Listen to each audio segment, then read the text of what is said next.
Hello and congratulations on getting access to this video course on social media content marketing. So we're going to talk about a super easy, super simple content marketing strategy that you can implement to create content in the form of images that will not only attract your audience, but get them to engage with your content as well.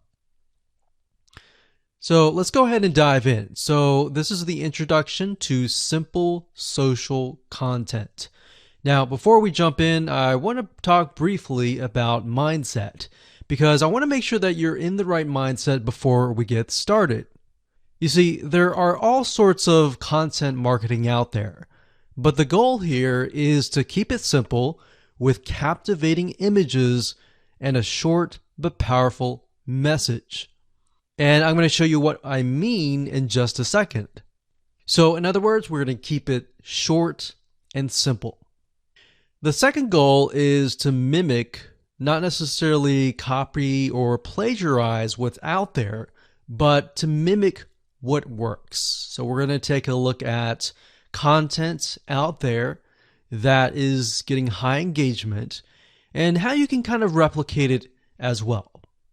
So what I want to do now is give you a quick overview of what's inside this video course. Of course, this is video number 1, which is the introduction. Video number 2, we're going to analyze your audience. So before we can go ahead and create content, it's crucial to analyze your audience and get an idea of their similar interests in video number 3. Video number 4, we're going to find out where do they hang out. And of course, video number 4, we're going to talk about where do they hang out because that's important. Video number 5, we'll talk about magazines. What kind of images inspire them? And magazines are a great place to find images that intrigue, that engage, and that attract your audience.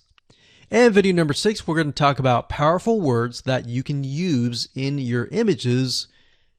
Video number 7, we're going to talk about creating them. And of course, video number 8, we're going to talk about organizing your content images. And of course, last but not least, number 9, we're going to talk about auto scheduling to make sure that your life is going to be a lot easier. You don't have to sit at the computer every single day posting these images. Okay, so let's talk about what you need to do to get started. Obviously, you're going to need to know what you're going to sell. You'll definitely need to have these social media presences, such as Facebook, Instagram, Pinterest, and more. Now, you specifically want to target social media sites that are image friendly. So for example, Instagram, most people simply post images. Facebook, you can post content, but images are really good. And Pinterest as well. You also need to have a brief idea of your audience. It doesn't need to be exact for now. We'll clarify that. But have a brief idea. Start painting a picture of what your audience looks like. And we talked about social sites. And of course, you'll need some money for apps to automate your scheduling. And of course, if you're low on money, you can definitely post the images and content yourself without scheduling them. With that said, let's move on to the next video. Hello and welcome back. This is video number 2. And in this video, we're going to talk about analyzing your audience. So like I said beforehand, before you can go ahead and create content, which is what most people do, you need to have a good picture of who your audience is, what their dislikes are, what their likes are, and all of that. So what we're going to do here is we're going to be using a tool that's free called Facebook Audience Insights. And what this tool is it's a very powerful tool that has tons of data on your audience. And it'll allow us to gain a clearer view of your demographics, who it is. Are they male or female? Are they a certain age? What do they like? What do they do not like? And things like that. So we're going to keep it simple and give you some real life examples, and it's not going to be complex. All right. So let's jump right in. Okay, so right now I am at the Facebook Audience Insights, and to get to this page, all you need to do is simply go to facebook.com/ads/audience-insights. You'll log into your Facebook account and you'll be able to access this page. Now, if you want a direct link and the link changes, you can always go to google.com and simply type in Facebook Audience Insights, and it'll direct you to that specific page. Okay, so what this tool does, like I said, is it allows you to analyze your audience. And we want to have a more granular, very specific idea of who that might be.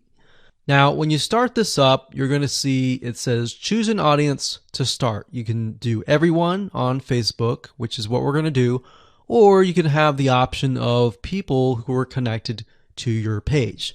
Now, if you do have a Facebook fan page, this is nice to have because this will give you an idea of exactly who your audience is that is connected to your page. Now, in this example, we're going to choose everyone on Facebook. And there we go. Now, by default, it will most likely list your location. If we want to target a person of a specific location, you will enter that here. Then you can enter the minimum age to the maximum age. Now, we don't want to do this just yet. What I normally do is we scroll down and we enter an interest. And based upon that, we will get a better idea of the demographics. So let's say, for example, people that are interested in a specific arts and crafts. Let's say, for example, knitting. So we're going to enter knitting. So we see that here. We're going to select that. And we see this over here. So as you can see, I did not choose any of this. I simply entered the keyword and then I got this information here. So based upon Facebook, Facebook is saying that there are about 5 to 6 million people in the United States of America that are interested in knitting. Now you can change that location to something like Australia, to Canada, to a different location. But for now, we're simply just interested in the types of people. So the demographics here, we can see that the age and gender, 88% are women and 12% are men. So based upon this, we can see that knitting, it's mostly women. All right. So because it's mostly women, we are going to want to target women. So the images that we have need to attract women. Now, if it's 50-50, you might want to choose images that are specific to that interest. So when we take a look at the age, we can see that even though it's women, the majority of them are actually in the 25 all the way down to 64 and more. So we got 19%, 20%, 19%, 19%, 17%. Now this is 7%, which tells us that the age group from 18 to 24 is a little bit interested, but not as much. In fact, we can see for males is 30% here, which I would never have known. And that's why guessing who your audience is, whether they're male or female, and all of that information by yourself is actually quite dangerous. So you really need to use this tool. So we can see relationship status. We can see that the majority of them are married. The majority of them have a college education level. We can see job title. we can see that the majority of them are 31% administrative services. The second one is sales, and the third one is management. So this allows us to kind of paint a picture. Now, if you want to zoom in on a specific age group and gender, you can simply click that area of the block. So let's say, for example, that we want to focus on people that are 25 to 34, or actually let's pick the one that's highest, 20%, 35 to 44. So if you click that, what Facebook will do is it'll hone in on this specific group. Now, when we click that, we can see that about 900,000 to about 1 million people are in this specific group. Now, if we scroll down, we can see it's about the same: married, college education level, administration services, management. And that's interesting because remember we saw sales being one of the third highest. When we look at this specific group, we can see that it is non-existent. So what you want to do here is simply write down what you see. So we're going to talk about page likes and all of this in a different video. But for now, let's keep it simple. Hello and welcome back. This is video number 3. We're going to talk about similar interests. In specific, we're going to take a look at what we call affinity audiences within the Facebook Audience Insights tool. And what this is they are audiences that are related to the generic or general audience. So for example, if you think about maybe basketball, somebody who's interested in sports or basketball, they may be interested in other things like running, and that would be an affinity audience. Now, the reason why we want to take a look at this is what this allows us to do is it allows us to broaden the amount of content that we can create. So let me go ahead and show you some examples of them. Okay, so I'm back at the Facebook Audience Insights free tool, and what we want to do is we want to click on page likes. Now, we're going to ignore this right now, and we're going to scroll down to this section here. Now, this section here allows us to see the page likes, kind of where they hang out. We'll talk about that more later on. But for now, it says affinity. So what Facebook will do is it will give you a number for the location. So for example, the Spruce has about 95,000 people, 1.2 million people on Facebook, and the affinity level is 159.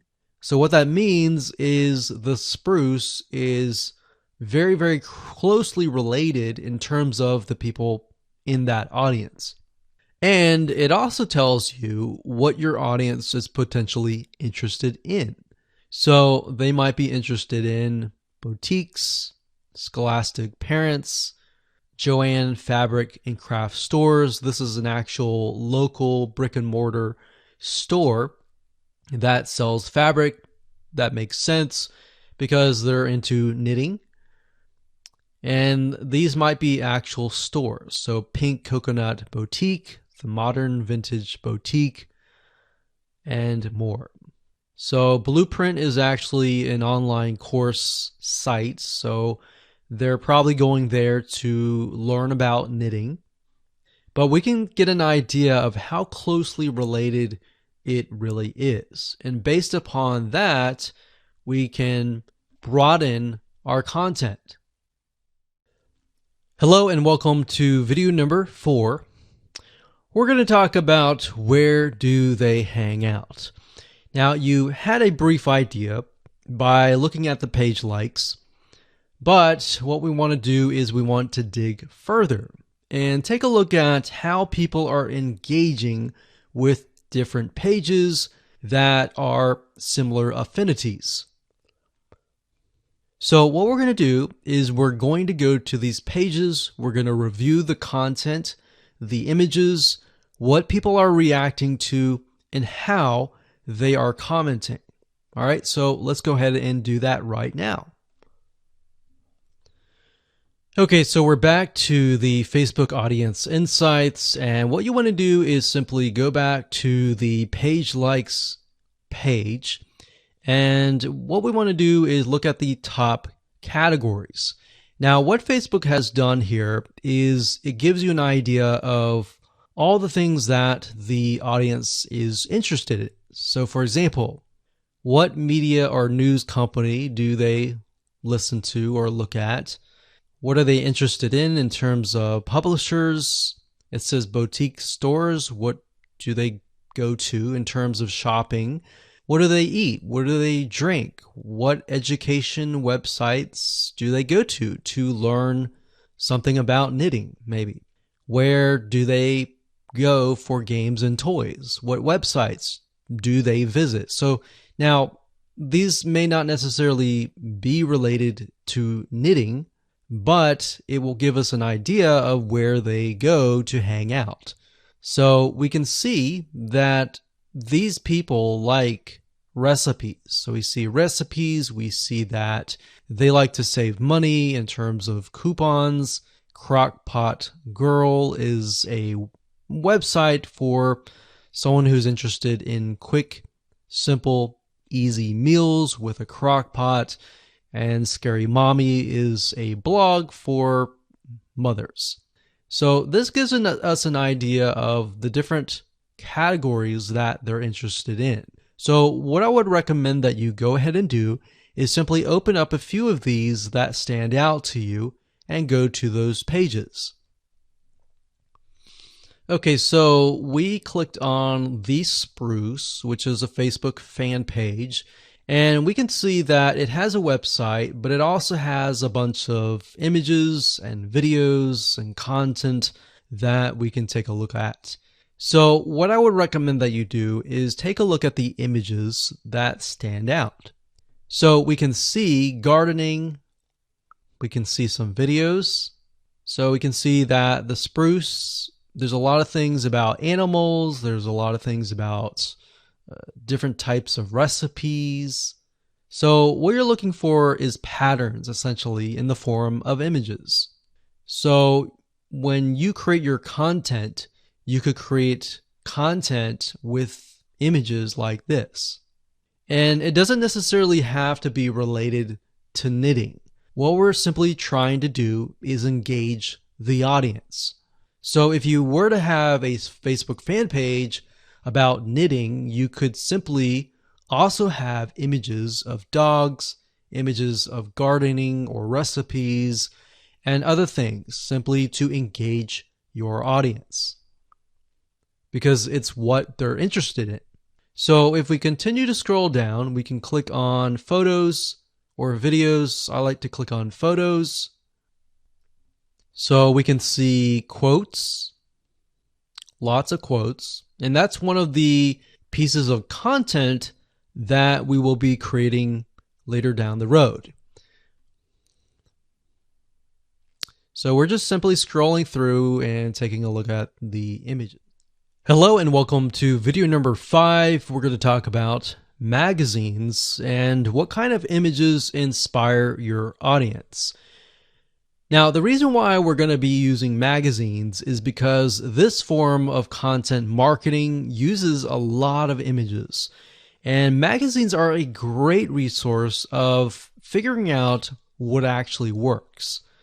Now, if you think about it, magazines, a lot of them are run by big companies. Yes, some of them are run by smaller companies, but for the most part, magazines typically invest millions into finding what works and what doesn't.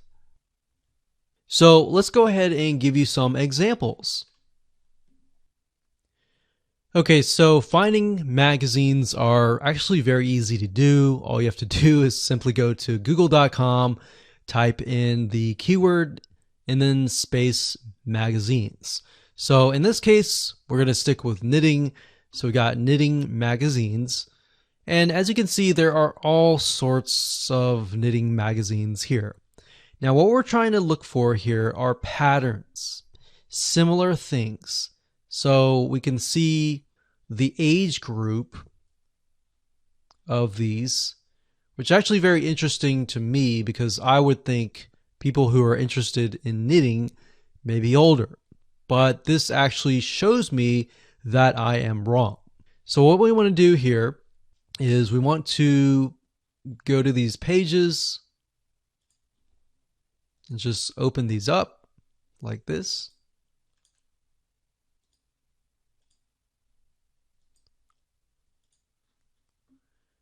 And let's just take a look at a few. Okay, so now that I've opened up these magazines in different windows, you'll notice one thing in common. They will tell you about the magazine, they'll give you some reviews, but it won't really allow you to look inside of the magazine. Now, the reason why I open these up is because what we do is we dig deeper. So Knit Simple Magazine, what I do is right click on search Google for this. So we'll search Google for this. We'll scroll down until we find the website. So if we scroll down, we can see it is knits or knitsimplemag.com.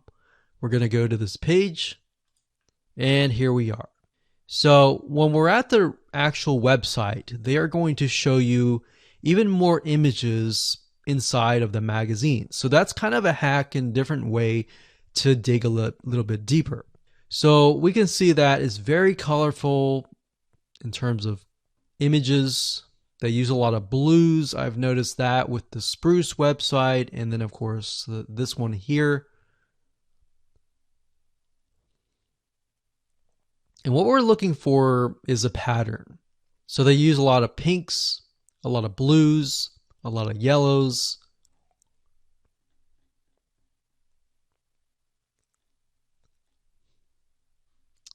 And we can dig deeper, like so.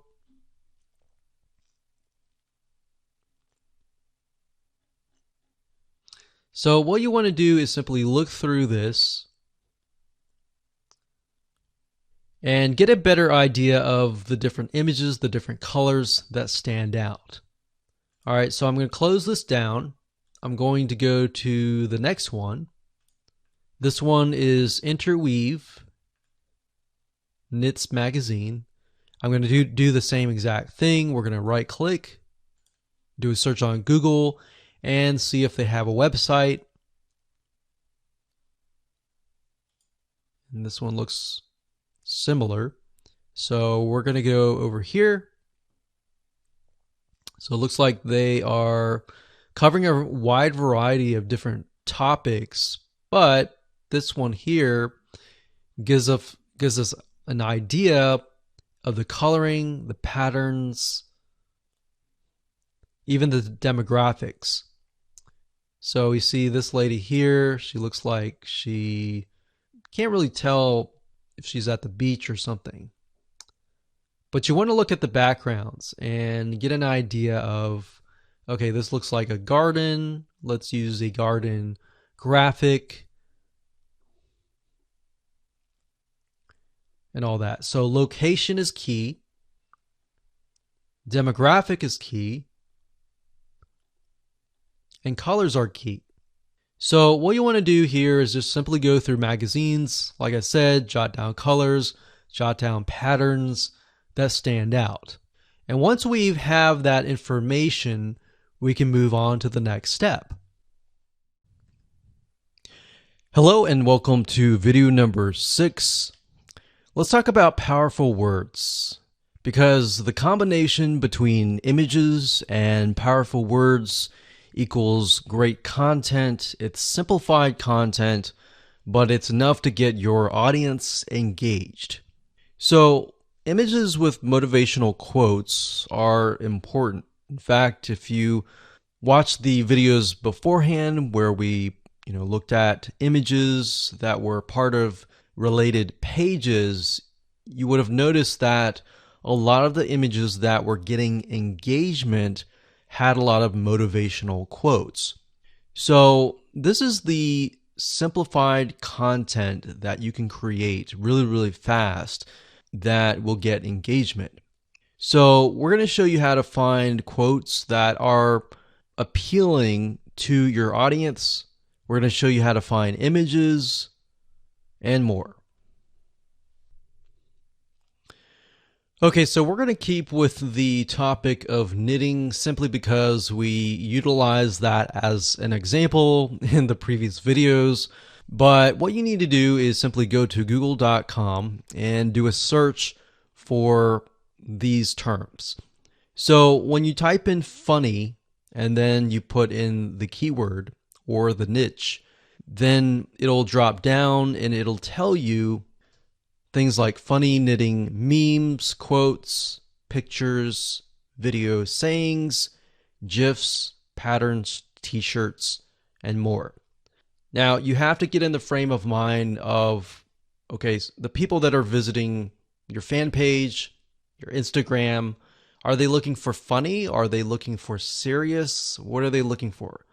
Now, what we like to do is we like to create a combination of and a variety of different things.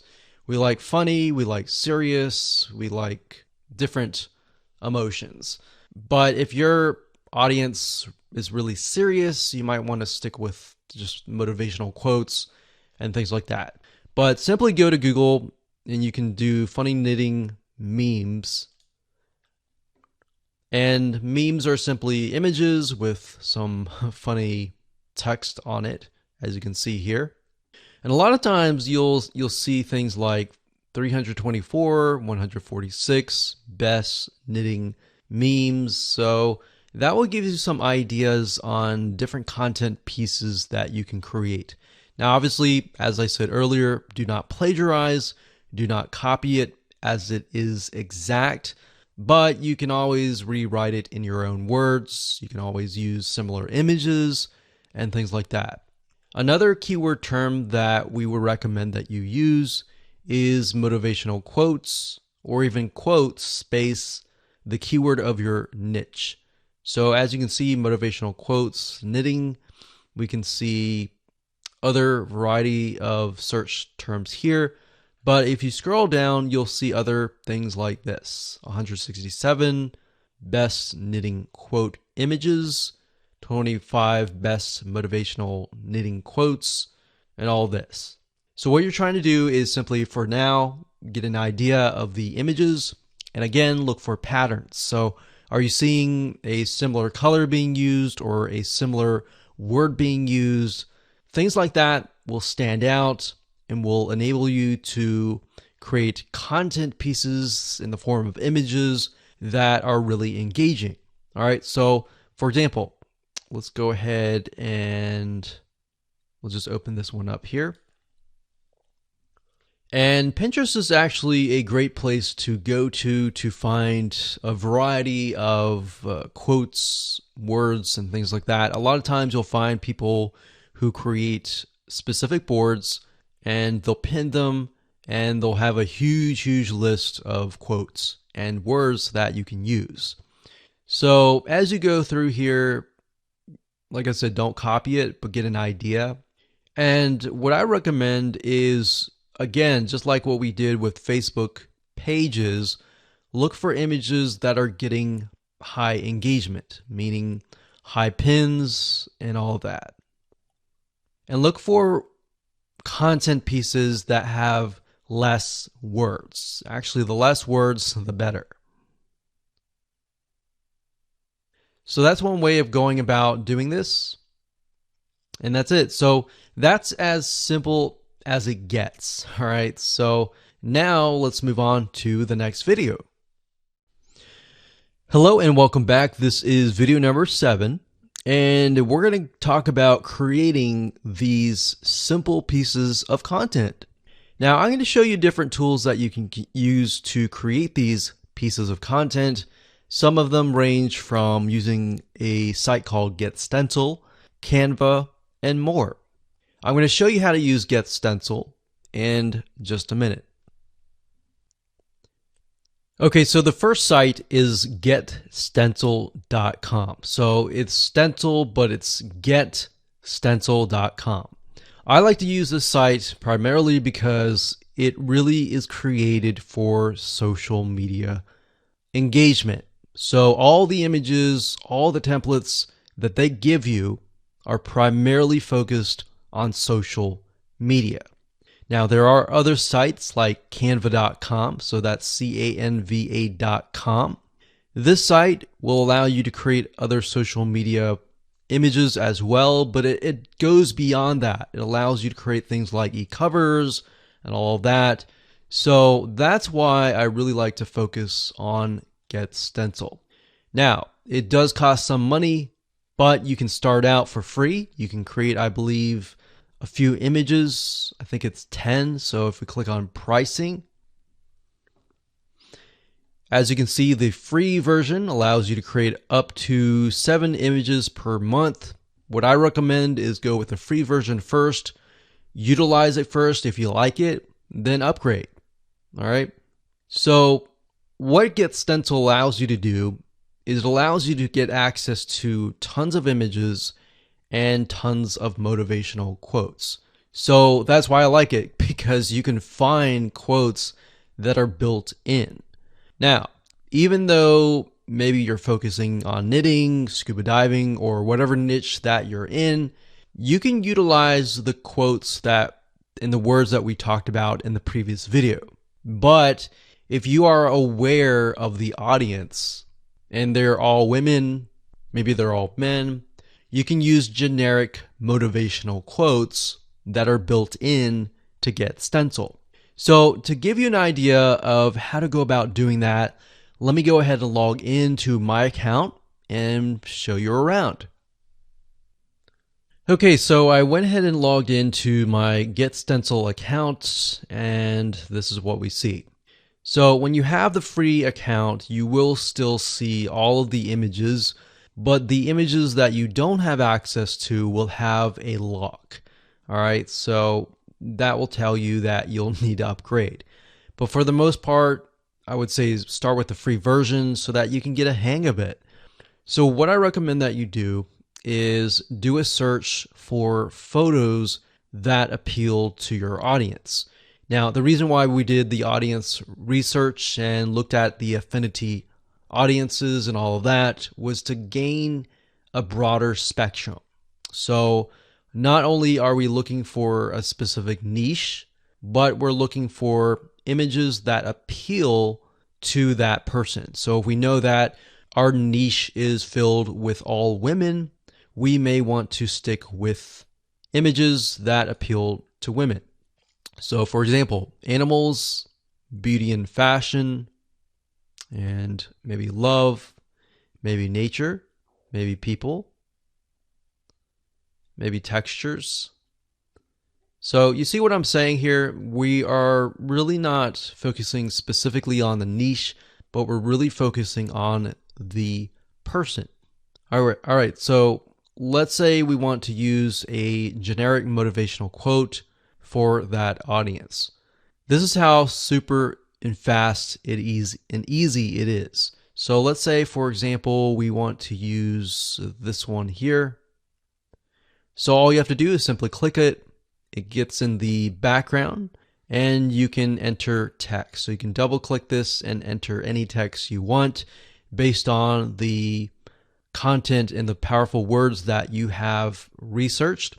Or you can simply go to their quote section and you can see that they have about 10,000 plus quotes. So we can think, okay, the audience is women, so maybe we can focus on something like confidence. So what we can do is, and what we like to do is, if it is women, we like to try and find quotes by women. So that way we stick with the audience. So we could click on that. And what's nice is when you click on that, it'll automatically create the text. So we could move it over here like so. And do that. Now, of course, when you're ready to edit it, you can go ahead and change the text size here. You can change the line height, the drop shadow, if you want it to stand out. You can italicize it, you can underline it like that. You can change the text color, you can change the outline color, which is the outline or the border around the text. And of course, you can change the background color as well. So if we wanted to do something like that, we could do that. But in general, we like to kind of stick with a generic, something like this, like that. And when you're done, all you have to do is click on save. And you could save it as a template if you wanted to. So we could click on save. And it'll save the image. And what's nice about GetStencil is it will actually save it to your account. And there we go. Now, if you don't want to use something like that from scratch, you can go ahead and click on templates and you can look for featured templates. So if you go through here and you find a template that matches something that you have seen based on the research that you have done previously, you can go with that. So we can go through here, we can click this one here.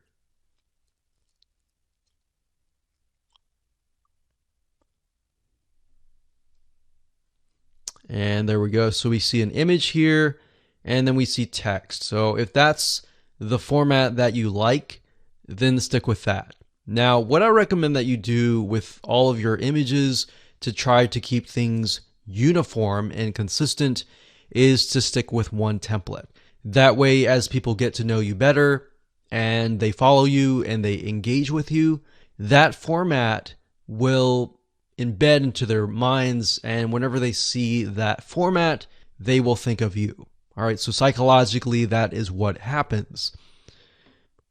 All right, so that's how easy it is to create content with GetStencil. We utilize this all the time, and we create tons and tons of images with powerful words and quotes and funny comments and all of that. And we actually outsource this out. So we have someone, and we can say we want 365 images with quotes by women. Or you can create an Excel spreadsheet and ask them to copy the words in and ask them to find images that fit that demographic. Or another thing you can do is if you want to find images that directly relate to that particular niche and you can't find that within GetStencil, you can go to a royalty-free site, you can purchase the images, and then of course you go to uploads here and simply drag and drop the images right here, or you can select this and then find the images and upload them, and there you go. So that's how easy it is. And let's talk about organizing your images in the next video. Hello and welcome to video number 8. We're going to talk about organizing your content. So in the previous video, we talked about how to go about creating those pieces of content really, really fast, as you saw. Now I'm going to show you how to organize the content into what we call collections by using GetStencil.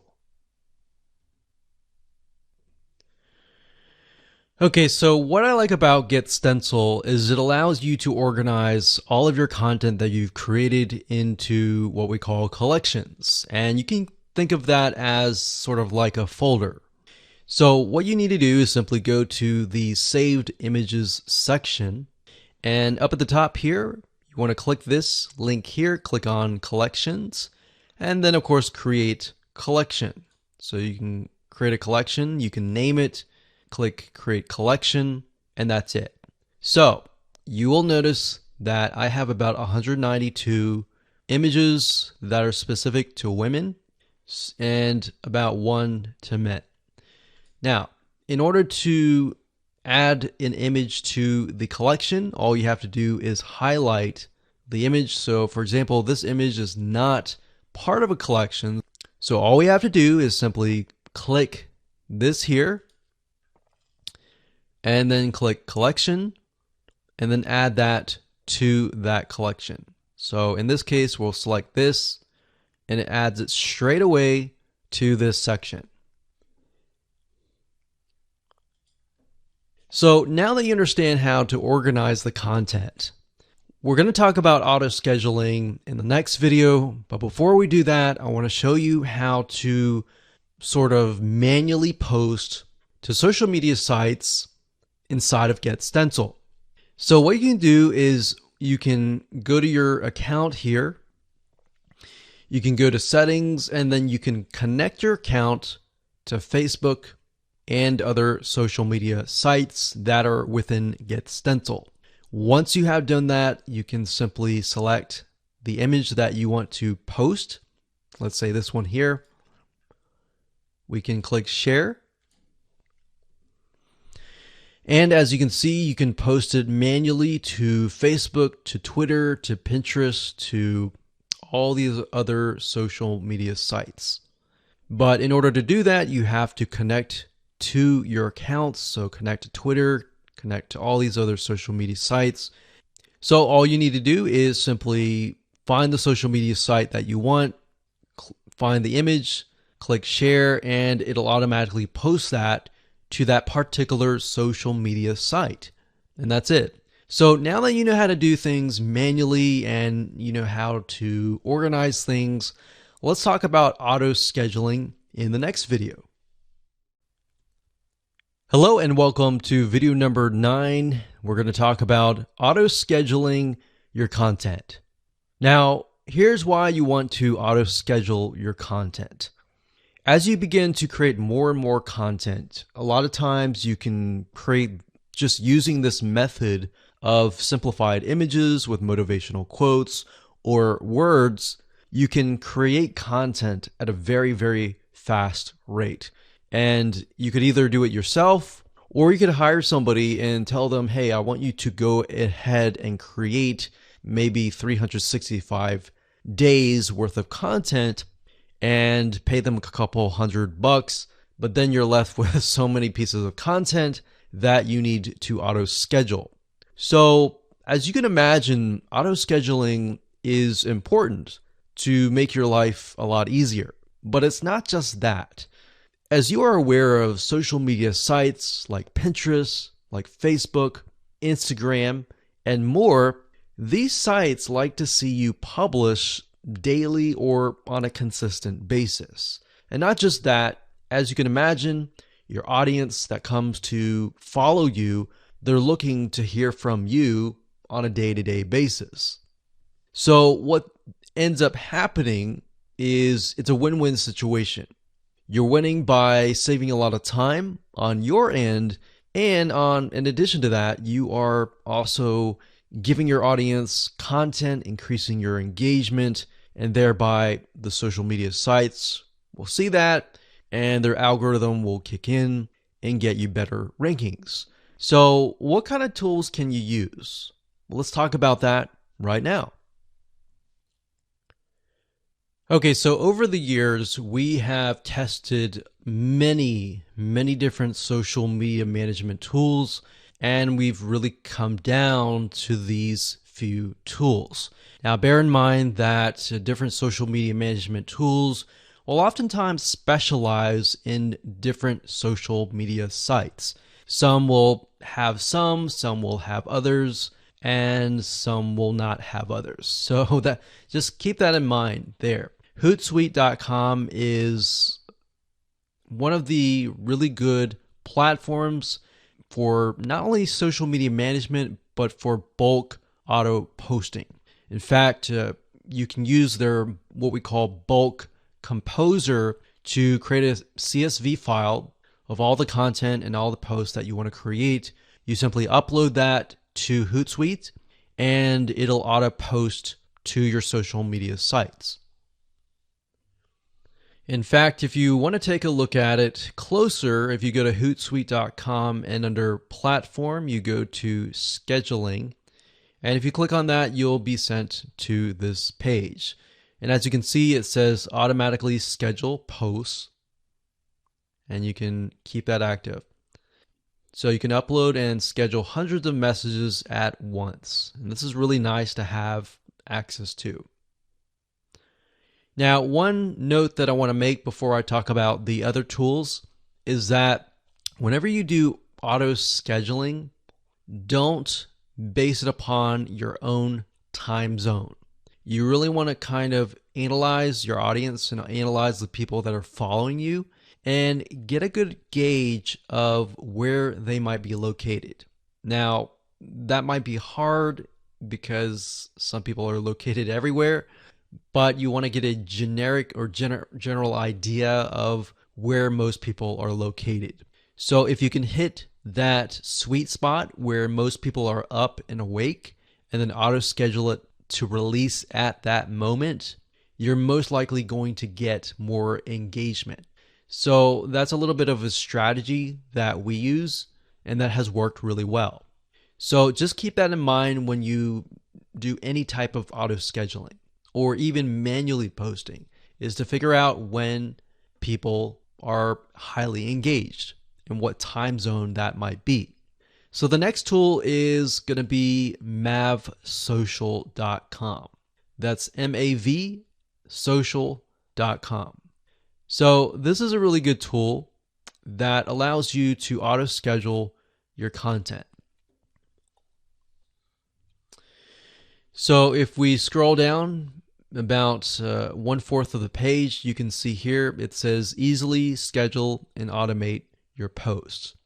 There's a huge amount of platforms out there that allow you to schedule and automate your posts, but we really came down to these few. So that's the second one, and of course the third one that you can check out is later.com. That's LATER.com. Now, you will notice, like I said, some auto scheduling tools will focus and specialize in different social media platforms. And later.com in this case is specifically focused on Instagram. And if you know anything about Instagram, you know that for the most part, you have to do everything on your smartphone. But later.com helps you with that, and it allows you to schedule Instagram posts. All right, so those are the 3 tools that we recommend that you go ahead and check out. You don't have to do this, and we recommend actually that you start doing things manually. And as you get the hang of posting, then switch to auto scheduling.